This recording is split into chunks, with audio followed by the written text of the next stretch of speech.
Thank you. Councillor Gallagher. Thank you.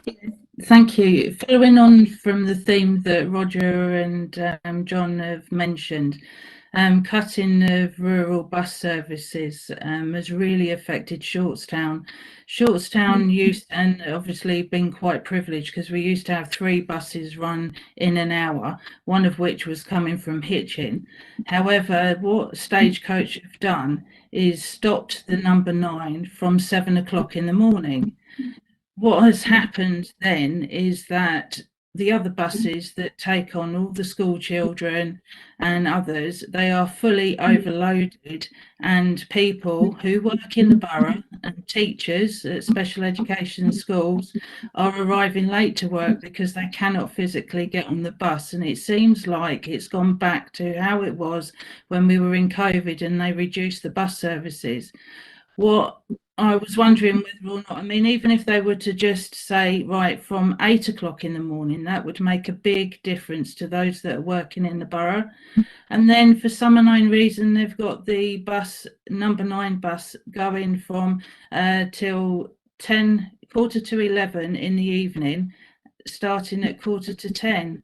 I mean, who on earth that serves, I haven't got a clue. But, you know, the people that we want to continue working, the teachers, aren't able to get to work on time to deal with our children. And I was just wondering whether something could be done. Also, while we're on this subject, were you aware, you probably weren't aware, but in Stagecoach bus station, the timetables were saying something completely different to what the app was saying.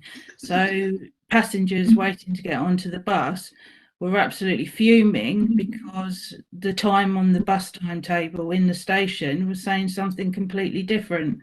And then the bus drivers have having to say to the passengers, actually, the timetables have changed. So there appears to be no communication to the users, no communication to us as councillors to help get out that word. So I wondered whether something could be done. And word on the street in Shortstown and Cotton End is that this isn't going to be a temporary thing. This is going to be a permanent thing, which is even more worrying, given the times that they're starting and finishing. So I was wondering whether you could look into that and see. Absolutely.